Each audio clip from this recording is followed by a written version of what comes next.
died. I kept keen. I'm not saying watch your health. You're looking very healthy. I know. It's but it's terrifying how easy it is to lose people. Yeah, it is. They don't have to be old, actually. No, absolutely. So let's start back at the beginning. You were here in 1978 when this bloody thing called Vacant Lot of Cabbages appeared on the corner of Manners and Willow Street. What do you remember of it? Well, it quite quickly became a focal point, and it was a cause. And at first, just an empty space. It seemed quite a fetching idea to colonise this bit of stupid barren space, which had been there quite a while before the Cabbages. And it was almost a commentary on civic inertia or something. It just went on for some time. But when the Cabbages arrived, it sort of drew into something quite different, and the involvement was quite startling. And the fact that they were treated, it had almost a sacred value. Nobody, as far as I know, caused any damage. And there it was in not a terribly easygoing part of central Wellington, and it was treated with great reverence. And then gradually other things blossoming up turned it into a really impressive installation, which at the time I suppose was quite a trendy sort of thing. But the next part that really grabbed me is as the Cabbages grew, and they were pretty runty little bastards, and they didn't look great, but they were alive, and that was something. But people then began to realise that they were survivors. But people began to realise you couldn't eat them because they were in a toxic environment, and so were all of us.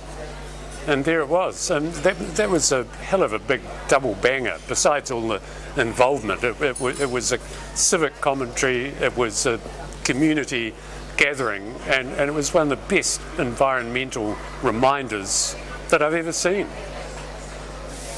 You do realise that, oddly enough, and I think it was reported on, but I can't actually verify it. But apparently, I had a call or something a long time ago. These two chemists or something from Victoria University turned up and said, "We've researched it. We've taken samples.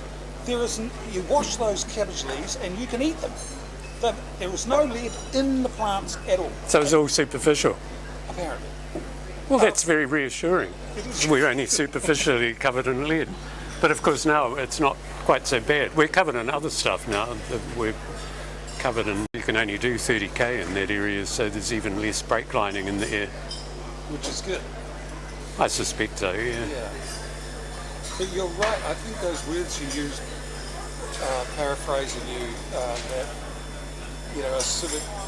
a commentary on civic failure or something, that patch had been vacant for 2.5 years before the cabinet, because somehow it fell into a black hole of planning and infrastructure and means. They just couldn't get their shit together to actually get go to. And maybe it changed hands somewhere as well. But yeah, it was an extraordinary trigger somehow, an exciting trigger for me, that there was this kind of like reaction. So when I later exhibited, I did things like I just took photographs of the whole thing and labelled things either reaction A+, A-, or B, because it was all about that relational kind of. Was the site of an old pub? Was it the Edinburgh? It was the Duke of Edinburgh and the Roxy Theatre on the same site. Right. So they were landmark buildings, which also had quite a lot of cultural significance. And I particularly remember the Duke of Edinburgh because there was a bit of raucous behaviour going on outside that one night, and cops turned up, and somebody said what was deemed at that time to be a swear word, and almost before the word was out of their mouth they were bundled into the police car and carted away. These days, the cops just wouldn't be bothered. They would be trained not to fret about that. They'd be annoyed, but they were actually trying to provoke these young guys to do something which enabled them to bundle them off. And so it was a slightly edgy territory, and then lo and behold, on the site of that very pub, you planted the cabbages. And oddly enough, I mean, that's where Baxter used to drink. And guys like, Chief Murphy. Yeah. The Blurter mob. Well, it was an everywhere spot, and the theatre, the cinema was an everywhere spot too. I remember seeing must have been a Fellini movie or something in the theatre. It was a bit of a hoot. I mean, some people have said things like, in some ways it came along, if not triggered, not itself, but was certainly, on the one hand we had Muldoon, on the other hand we had, a right-wing, fairly fascist, knock-em-down type mayor in Fowler. Yeah. And so all this kind of foment and kind of reaction, there's a lot of anti-Muldoon stuff about Cabbage. There's a funny tension, because quite often when you get a political situation which is trying to keep the lid down, the arts actually do better. And when you get politicians who like the arts, so it's an irony. I'm never quite sure how that works, because you would hope that the arts prospered in a good climate, but they often prosper in a terrible climate. A bit like the cabbages, I suppose. Probably with a few toxins as well. Yes, one of these things to push off. I think another element about that is it actually brought home how little control people have in a city. Like we're the people, for want of a less blunt word, but it's like we're just visiting our own patch, and the cabbage patch drew that home. It really brought it home very well. And what about the commons here, please? Yeah, I thought there was a sense that the city was something that happened to us rather than something that belonged to us. So yeah, and the cabbages were very eloquent. God, I just made it up. It's so funny because you start these things, but you have no idea of the outcome. Well, I think a lot of creativity. People say, "Oh, what an amazing vision you had," and I think, stuff that. I didn't have a vision. I just kept swimming.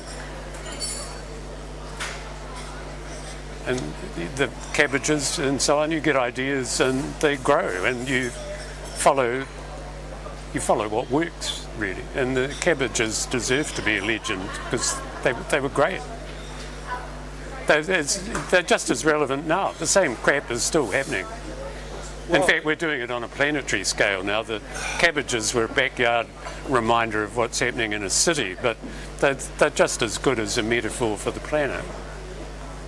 It's very odd now, this whole reawakening of the Cabbage Patch. I'm finding it exciting, again, but also kind of like terrifying and uplifting all at the same time. That, there are guys in the States going, you started guerrilla gardening. And it's kind of like, well, I don't know about that, but it's there is a major global warming imperative coming down, raining down. Well, it fits with so many things like that. Well, as Sarah said, it's got so much fucking currency. The Cabbage Patch is scary. The delightful thing, or one of the many delightful things, is the Cabbage Patch was entirely harmless. It threatened no one. No one was threatened. It never said a word, never made a noise. There it was, and it said everything loudly. That's so true. I know, you basically, you get out there with a placard and you say, fuck the government, or, like at the TPVA today, the protest today, and you're so bald and you're so exposed and it's so obvious. But it's sort of like, I did do that deliberately, that's one of the things I do take a pride in, is that I deliberately left it, put it there and left it. It's like, what happens next is is our thing, you know, that's the collective. So it was quite a powerful... I could have been there every day and said, I did this, and, you know, no, you can't put that there, Yeah. or whatever, you know? So it became a dialogue in its own right, and it didn't require a commentator. It was people talking to the city, to each other, all round. It was really good. Not a lot of things kick off a real dialogue. A lot of the dialogues are just people batting insults around, and I thought the Cabbages showed a much more intelligent dialogue. And I think that's why they're still relevant, because the dialogue remains. And in fact, you almost went straight to the heart of a very ancient dialogue. It's how nature has kind of talked to itself forever, because things that don't work, or, you know, the negative things tend to die out because they're not sustainable. And sometimes things that aren't robust. I mean, dinosaurs were far more sustainable than people realise, but other events showed they weren't that resilient, whereas humans are. But we're challenging our own resilience now, and the Cabbages are telling us that cabbages might outlive humans, could easily outlive humans. So I guess you'd plumb for creativity being a central human tenet. Well, at the moment, I think in terms of core ordinary intelligence, Wikipedia by itself has almost got it sussed.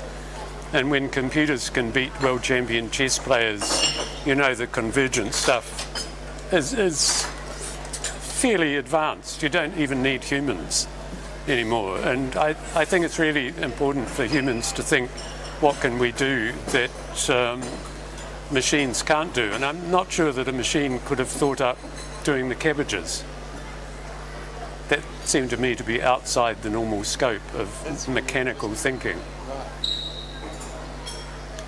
How do you think it fits in the history of this town's, I guess since then, or along the path in the last 30-something years, this town's, and you've been a large part of that, had a trajectory towards kind of ownership around creativity. Oddly enough. Well,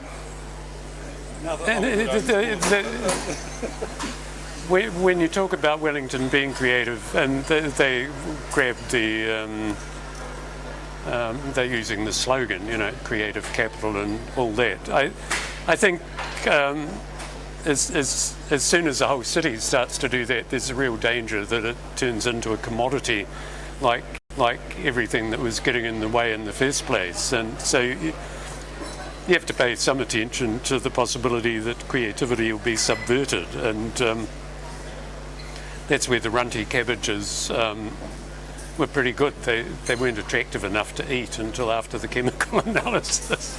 I think artists are sort of like that. You don't really want to have them for breakfast because they might be toxic, and that enables them to continue. And they were always gentrified. They're always at the front end of gentrification, but being shunted out.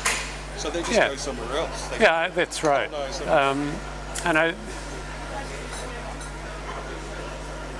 it is a hard one, because creativity at one level is quite conservative, because creative people, like conservationists, the word has conserved, so there's a conservative dimension to that, but simultaneously there's a critical, challenging dimension, and to get those in balance, you've always got, it's like riding along the edge of the razor, and I think to sustain that is quite a trick, and sometimes it falls one way or the other, and more often than not it falls on the cautious side, and the artists have to, or at the artists and everybody else. So I think there are a lot of creative people outside the arts who often pass by unnoticed. But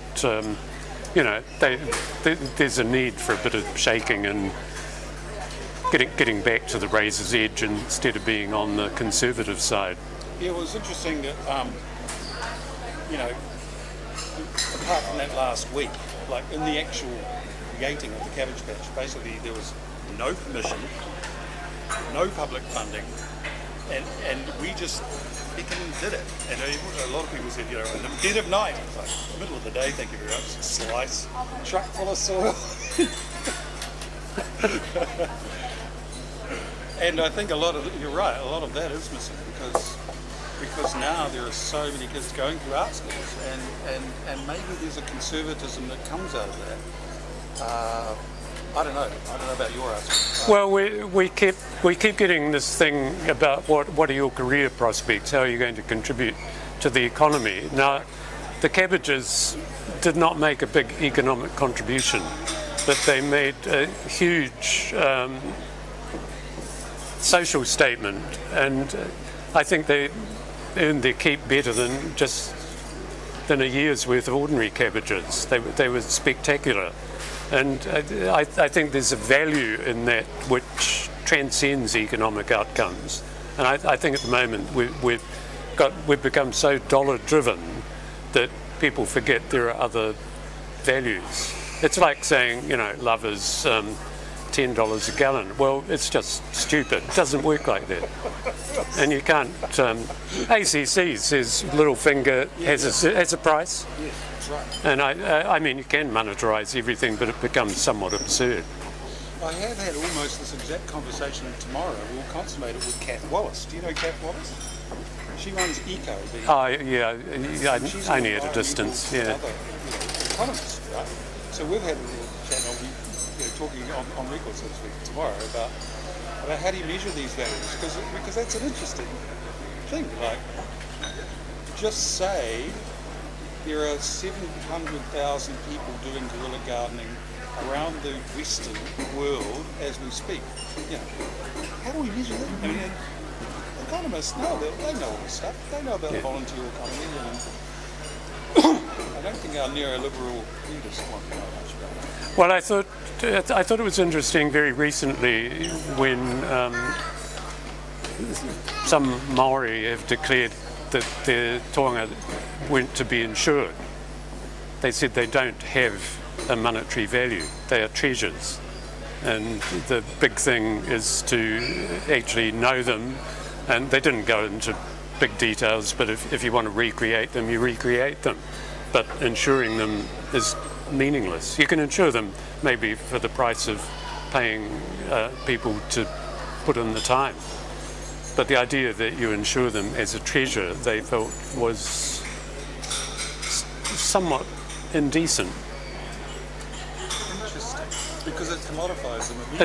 It makes them into a commodity, yeah. And I think puts them in the market. I think when culture is commodified, something sick comes in, and we see it all the time. I mean, any culture, when it becomes a commodity, somehow loses the point. That's interesting. That's really interesting. One idea I had for the Te Papa people when they were interested in taking the buying the archives off it, I said, I've just had this brilliant idea. How about out in the garden we'll plant a cabbage and you can stay there forever. You have a little button, you press the button, you get a little video of the whole damn thing, and people can get the story.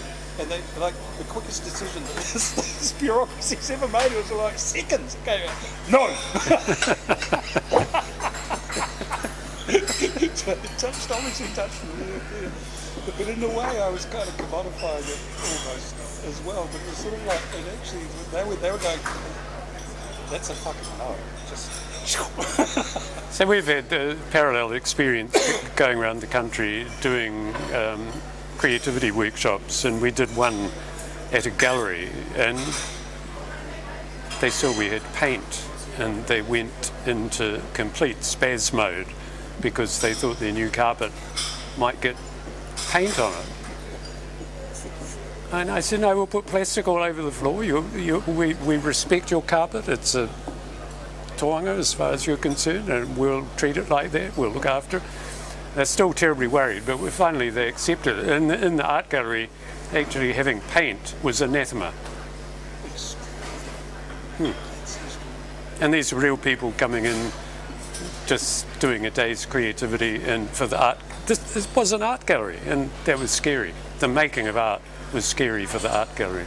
And I think that's a social commentary, and I think somehow the Cabbages had something similar to say, and your experience here echoes very similar kind of routine. Yes, we have dead things. We have dead things. We don't. Yeah, so that's right. This image of these guys with white gloves turning up to the cabbage. Yeah. And watering it. It could be, that'd be very, very nice intro to the little video coming in with white gloves. Be perfect. It's all going very well still.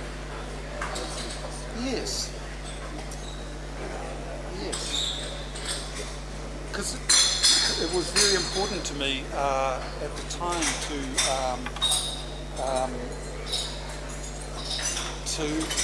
I guess, evidence a relation between nature and culture, and a kind of, the city being the antithesis of nature, but yet here was this, once, very much hot ground of a pub that, a lot of left-wing inspired people, if you like, were there, and then that was destroyed, and then it was, wasteland, literally. So to bring nature into that, but not what the Values Party were keen to do, which is like native trees. Somehow, for some reason, because it came from the working class thing, I selected this thing known to so many from the quarter acre local paradise type, the home garden. To bring that to the city as a producing thing was important. But the nature culture thing was what I was reading about. It was so important to me. Well, the problem is still today, it's the biggest thing on the planet. People run into difficulty as soon as they say, nature's something out there and the city is something in here. I think it's vital to say the city is nature too, and what we're doing in the city is part of the whole deal. It's not something separate. And the Cabbages brought that home very nicely. And we have to think, this is all concrete and stuff, but it's all nature too. And we're nature. It's not them and us. We're it. It's only our wonderful language. The language, yeah, the nature of English separates us. It'd be good to spend a long time not talking. Say it all by what you're doing. The Cabbages, that's why, they were so good. They were a doing. Yes. It was interesting in the last week when we did that, we called it the last Roxy show, and it had a subtitle for some reason, but I also called it free coleslaw party. We gave coleslaw away, so a lot of this free food movement has kind of got tendrils out to that as well. But there were, it was a stage 24 hours a day for a week, and the guys like Ian Whitty screaming this anti-Muldoon poem. I mean, that was table thumping. That was Fecken's soapbox, angry soapbox. It was very blunt. It was interesting that it kind of like almost without design allowed that voice to scream, and not too many years later he was gone. Yeah, it's quite hard, isn't it? I always think the nature of a revolution indicates the outcome of a revolution, and if all that's happening is opposition, then the revolution's being defined by what it's protesting against. And it's a great thing with the Cabbages is they were saying about something that we're for. And that was an inversion of the normal way of thinking about things at that time. And I think it still is. But the idea of a revolution that's going towards something, I think is very profound. It's a very, very profound. That's a very nice reflection. And I did ask them publicly in the paper. I said, now it's up to Wellington whether they live or die, get run over by a truck or whatever, or get watered or not. People found ways to water them, look after them. It's so cool. Yeah. It's very, as somebody over this trying to said that, it's life affirming. Yeah. And at the moment, I think politically we're still seeing the same stuff. Like at Taita, there are problems with kids getting clothes, food, just, you would think, third world stuff. There are parallel universes in New Zealand. And again, what the Cabbage story did, it jolted a sort of reconnection, which is really important. And I think one way or another, that needs to be a constant process. People need to be connecting all the way through. And I actually think it's good to have conversations, even with the politicians you don't like, and try and figure out where they're coming from. Because I haven't met too many people who I'd say were just entirely malevolent. In fact, I don't think I've ever met anyone. And it's like, people in jail have never met anyone who's totally evil. But you look for you look for what they're going towards, and that often gets rid of a lot of rubbish. It is also very heartening to see so many schools and communities effectively transplanting, just reawakening that whole victory gardens thing that people did in the war. It's not that there's a war kind of imperative, but there's a sense of doom and gloom across social media and with the global warming. Yeah, it's quite a tricky one. And the self-sustainability thing of communities, or the interest in it at least. I find that really uplifting. I go around with we don't need Monsanto. We No. don't need genetically modified crop. We just need people to look after each other, neighbour by neighbour, local board type style things. I go around with plastic bags in my back pocket, and the council has given me a litter picker, and every day, or just about every day, I spend the better part of 2 hours picking up rubbish around Porirua mainly. I have never ever received so many thank yous doing anything than the Mayor, because I've been doing it for 8 or 9 years. You do it in the middle of town. You do it everywhere. People at first think, some people think I'm completely nuts, and that's fantastic. That's all right. In an art gallery, all that rubbish over all those years. I count the bottles, and I'm past 43,000 now. What a fantastic thing. And I just thought, well, that's something you can do. Nothing's stopping anybody doing this. And so I went out, and the only thing that kicked me off, we had a granddaughter coming over, and I saw bottles lying around, and I thought, bugger this, I don't want the kids to have glass in their feet, because they're in Australia, they run around bare feet, and I thought this is not a good idea, and I've been doing it ever since. And that was, the little girl's 10 now, and I must have started when she was about 1. And it's quite, it's innocent, it's so generous, but it's so simple, and it's just simple, but I think, why not? And one of the most common questions I get are you cultivating that different sense? Again, is what the Cabbages did. And I think there's a great deal of room for more of that to happen, and you don't have to wait for a whole host of things which are all available and essentially free. I get the sense that you're one of the rare people I've talked to or we've engaged with, a bit like, I don't know, I don't want to blow my own trumpet, but for me, it's not about blowing a trumpet, because it's actually about a kind of minor obsession about meaning. Like, I've spent so many years since the Cabbage Patch, and it's kind of like sometimes I don't think about it for days or a week or a month or a year, I don't know. But other times it kind of pains me that it sits there asking me, what am I? I don't know, there's a kind of questioning because it was unframed, if you like, because it was incomplete and it continues to live on.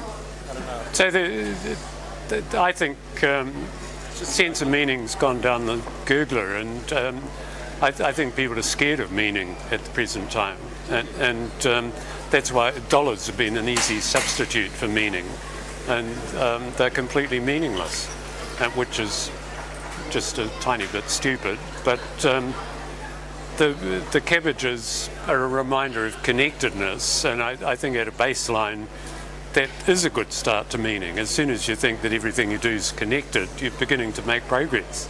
And I think the connectedness is actually quite subtle. And I mean, the quantum physicists are putting out some quite challenging things which suggest that deep connectedness is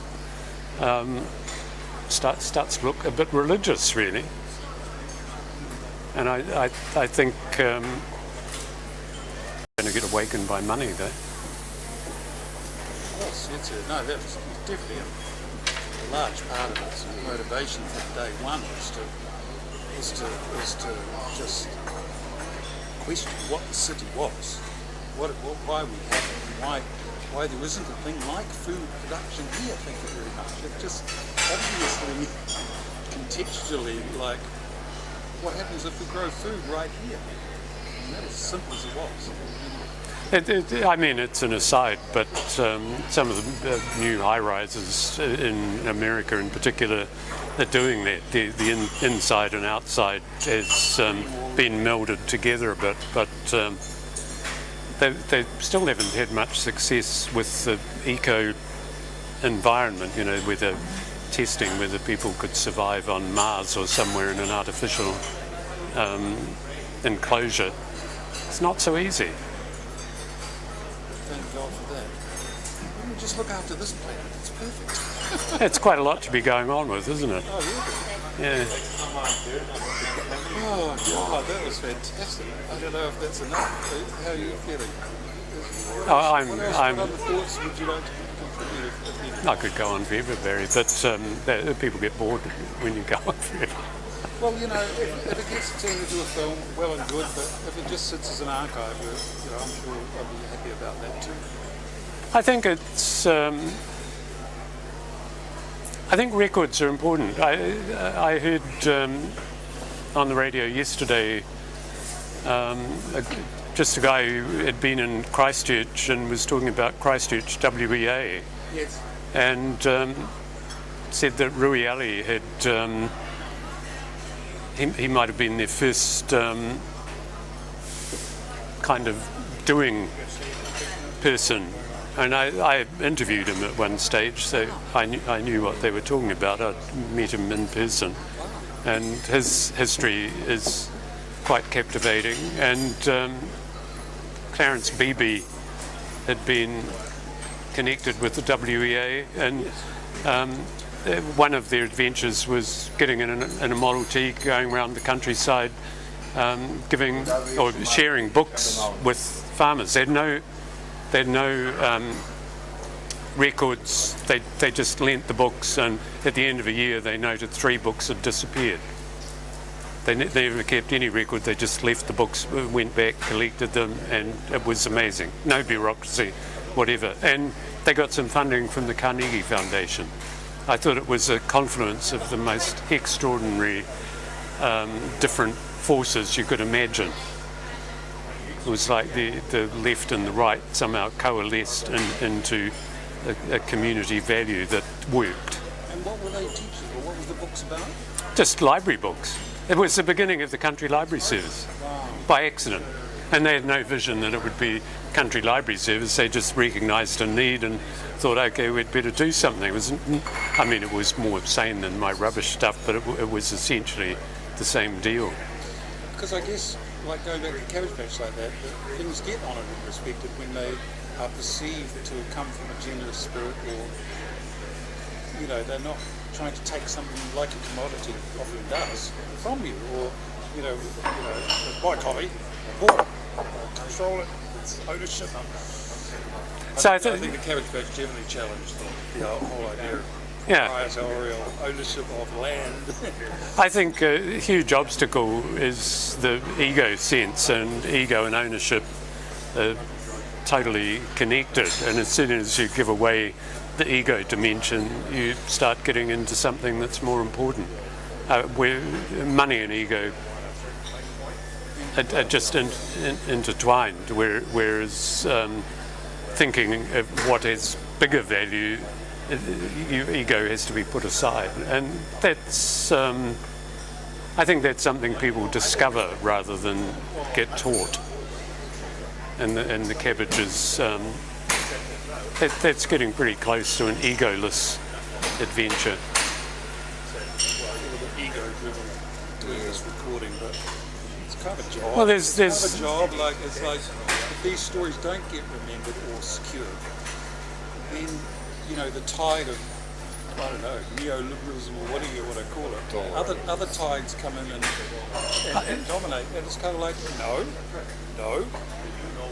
these are important stories and we're going to record them. So I think we find this with our students, and we tell them that sharing your story is a big deal, but don't should on people. And as long as they just keep to their story, I think there's great value in that. So to me, the story isn't an ego thing, it's just sharing a story. Actually, it's generous. Yes, because it's as much about community development as anything, isn't it? I mean, sure, I may well want to make you laugh and tell a yarn. You know what I mean? There's a generosity in dialogue. Yeah. Well, humour's generous too, because that's part of the storytelling. If you haven't got a bit of fun in the story, the chances are people aren't going to be interested. It's how to lubricate a story. And a lot of us are really upset because we missed Athiel, because in the last week of the Cabbage Patch, we had, a bit of public money came into it, and we filled the whole site full of native trees, and the commission, I think it was, for the environment, threw a bit of money at it. A landscape architect, and Barry McIntyre, whose son now owns Midnight Cafe, and built this cottage that Ath did. And because all the time you think, wow, this is a bit of a laugh, and yet the people like Banksy and Russell Brand and so on, it's just more engaging, because all the time you think, wow, this is a bit of a laugh, and yet they're saying deadly serious. They're saying deadly serious. Yeah. You see that Banksy in Gaza? Yeah. I mean, that is scary stuff. That's brave. I mean, for all the strangeness of it, the cartoonists and Perry are running real risks, and some of them are dead. We've got to us. So yeah, Je suis. Yeah, yeah, Shit. yeah. So the whole idea of asserting things is inherently fraught. Doesn't matter what it is. I mean, you look at history, and it's not very long ago since women weren't allowed in Parliament, and God knows. I mean, there's quite a long list of strange stuff that was treated as normal. There were scientists who devoted much of their effort to proving women were mentally not capable of making decisions. We've come quite a long way. Yeah. Yeah. And when the cabbages were planted, there were basically no computers. It really is shit. The world has shifted a long way, really. Surveillance. Anyway, it's extremely hard, and certainly in a city, to not be under the eye of people. So now we've certainly invented the omniscient God. We haven't quite got to the omnipotent one yet. People are working on that. Well, that might be enough. Mike, have you got any other? Oh, look, we could go on for ages. Yeah, fascinating what you're saying. Just, the whole idea of art gallery, that sort of reverence that, you bring to the art gallery, like sacred objects, and, violating the space with actual paint and creating stuff. It's just ridiculous, we've just gone really, I just think we've gone so far off the... Just pretending to do it, it's kind of like you enter and then there's this whole other thing behind it. Like Yeah. So that raises quite an important question. How do we know that one thing is fundamentally phony and another thing is authentic? And I think human perception's greatly underrated. I think we actually have quite incredibly subtle perception, and we're brought up not to trust it. I ask people, how often have you had the experience you think of someone and a few minutes later you either have them on the phone, they're at the door, or they've sent you an email or a text or whatever, and it's not universal, but it's very widespread. And it's just an ordinary experience. And I think, is that something weird? And the only weird thing about it is it's so ordinary, we don't notice it. And how does that happen? And things like, that's where Rupert Sheldrake's been interesting. He said, do pets know when their owners are coming home? yes. And And he just invited, they were public participation research projects, and the evidence was statistically towards yes. It wasn't that every pet could tell, and he said goldfish weren't any good at all, but something was going on, and you've got to say, well, what is this? Who are we? I think we just dither around in a funny, narrow little world. So a thing I was reading last night was about the theme, can you teach a fish to walk? And the answer was, yes, you can. Yeah. And this woman had taken these fish which were able to breathe air, but were essentially fish, and she steadily drained the water until there wasn't very much of it. And lo and behold, they spent more and more time out of the water and ended up adapting their rear fins, and they were walking. Now, what's going on there? And when you look at, actually we had a friend who got a big cyst in his neck, and it was centred on a vestigial gill. So we're connected with fish too. really? I never knew that. This is just a recent bit of knowledge. So when you see pictures of fetal development, it's like the fetus goes through all the animal forms, reptilian, fish and so on, and we're everything. Well, we're not taking into account just the range of our sensory possibilities. And I think, again, doing something like you did, it's just a tiny awakening that there's more to it than credit cards and concrete. Quite important. Oh, look, I think we've got, you got the other thoughts? Yeah, no, that's all good. And yeah, I just it's fascinating. We've got, Yeah. oh, there's still 10 minutes we've done yet. How Yeah, are we going no, for time? just going underwater is a whole different world. It's Do you a do- cliche yeah. going underwater, but The diver in him. man, it just absolutely blows your mind. It blows your mind. Yeah, I can understand it. I mean, it's sort of, it's always, it seems to me, It's just space. Yeah. I've got this phrase, excuse me for thumping my ego on the table. So, art is only leading, seeding radical new memes in the pavement cracks of culture. framing elephants in rooms. And it seems to me it is a job. I think it was Huxley or something said something like, it doesn't jolt you. It's not art. I'm not interested in me. It's got to bang me and wake me up. And maybe without the violence. And I think I take a bit of pride with the whole Cabbage Patch thing that actually it was an inspiring, it triggered people to want to contribute as opposed to admire or own or have a different relationship with the purpose of art.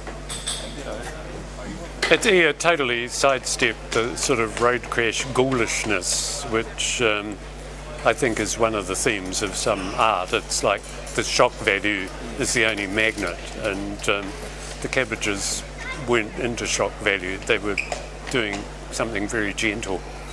Oh, pretty shocking though. They were shocking, but they weren't shocking in a blood and gore sense. They were almost the exact opposite. Yes, right. So that was important. But they were shocking by contrast with the shocking buildings and shocking architecture. It's like a child. You can't loathe a child. You can't condemn a child to death or something. You can't hurt a child. It's like the little cabbages. They were so vulnerable and so. Yeah. That's right. Yeah, I guess. And they were seedlings. They were flesh. If you're given Hitler at age 1, you would have been caring and feeding and looking after and hugging and. Actually, do you it's the job of art, I think, an artist to own that space, to quite happily, live in a provocative world, or knowing that this will be seen this way, that will be seen that way, and therefore, I can, I choose that this is what I will leave behind, or trigger, or stimulate with, or whatever. It's a hard role. I don't think a lot of that creativity, I'm sure that's well in the zone of your land that you like to talk and think about work for. There's a psychiatrist called Stuart Brown who has studied play, and he said one of the factors which crops up a lot in psychotic behaviour is play deprivation. And so if you're playful, if kids are able to play and they grow up with play, the chances are you have a healthy society, and not to mention a healthy adult. But societies which suppress play are going down a dangerous channel. You're heading towards a psycho society, and I think that again the playfulness of the project with the Cabbages was an extremely important dimension. Just very simple, gentle, childlike play.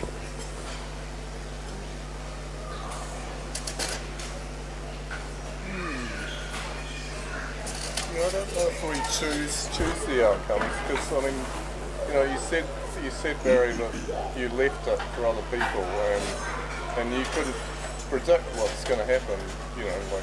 Here we are 30 years down the track. I found Barry's project and come in, and I've made my contribution to it, and it bounces back off Barry and me and whoever we interview, and we don't know where it's going to go from here. But as long as it's an open question, it's still got life, I think. I think the open question is something people find hard to handle, and that's part of. With NZQA, we're putting forward a course which is essentially open. We can't say that at the end of this course 5 aeroplanes, people are not necessarily going to be skilled in sausage making. Yeah. That is not the point.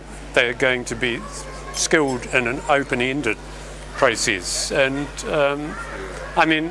they've taken that on board, and it's going okay. But in our regular work, when we have students come on board, we have a 3-day program which we call Thinking for a Change, and we do not have a clue what's going to happen at the end of it. We're confident that people will survive.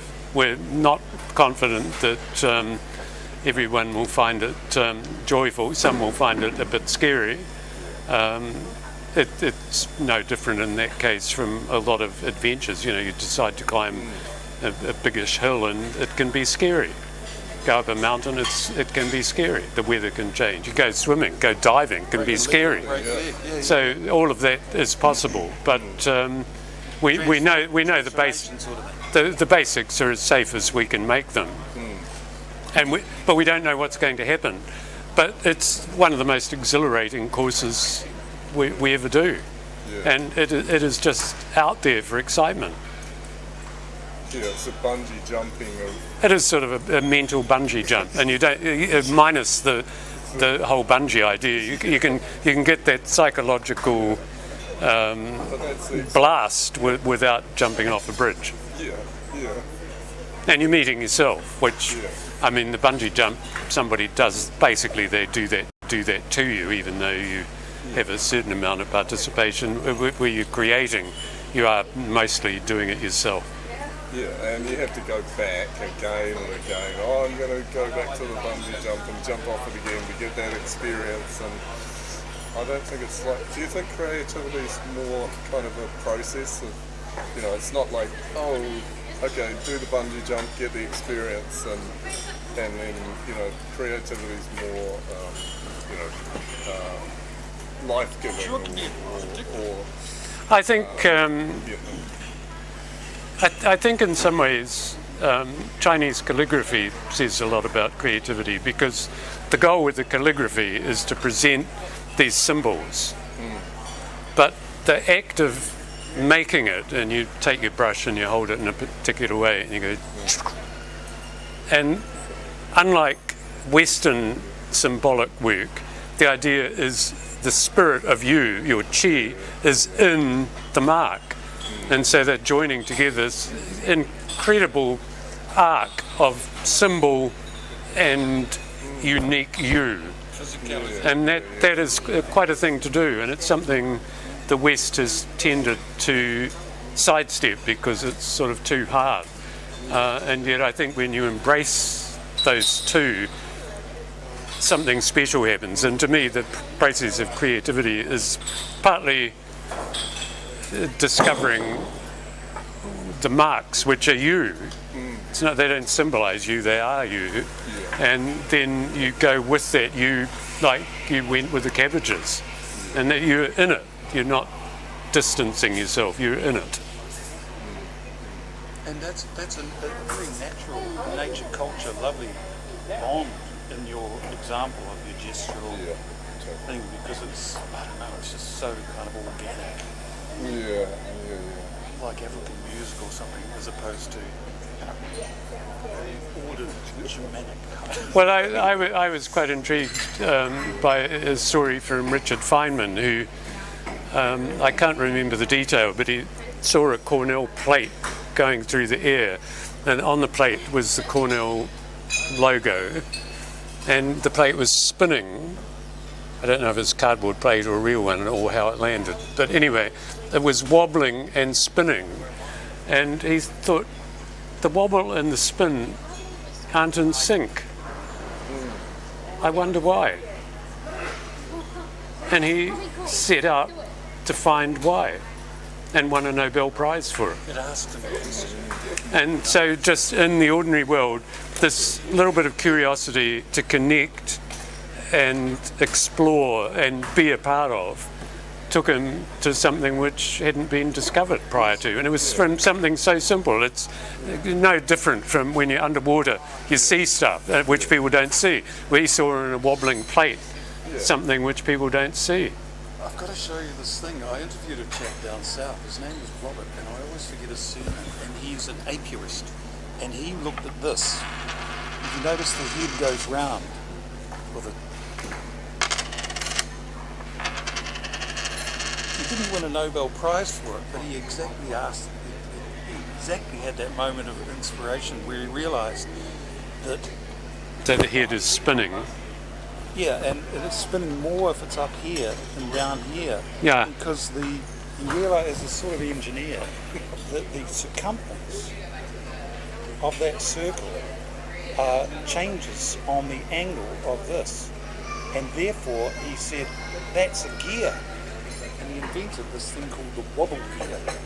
Right. And he was flying to conferences for a long time, still since, because no one had actually made a gear, and it was something like up to 3,000 to 1 ratio. So you go 3,000 turns to 1 outward, which is a huge. You move mountains. Wow. So that's a Kiwi, and literally a stone's throw away from Robert Pierce. That's fantastic. Robert Pierce, according to an aviation friend I know, was mainly a made-up story. A lot of it's gone west now, hasn't it? Our great we beat the Americans. Yeah, I don't think we did. This guy actually makes planes in his garage, and he said Pierce's thing defies all the laws of... Bugger off. Yeah. So the actual sort of... He said it couldn't have worked. I thought he invented aliens and all that sort of stuff. No, it was heavy. But this simple thing, kids are in the big deal of knowing what's right, what's correct, but the thought of being curious is another thing which is necessary, and the being curious is vital. Going back to the Cabbage Patch, like that's one thing that I felt like I had to do it. There was an imperative to actually, like I had no doubt. There was no doubt. It was like, do it. So the Cabbages asked a question. Because it was curiosity. Yeah. Replaced in a way by action. Yeah. Fabulous. Hard to beat. And you weren't even trying to beat anyone. That's great, mate. Yeah, that's awesome. Thank you. Thanks, John. Thanks, It's great to meet you again. Probably see you again. Come to our conference. Artists are terribly serious, yeah.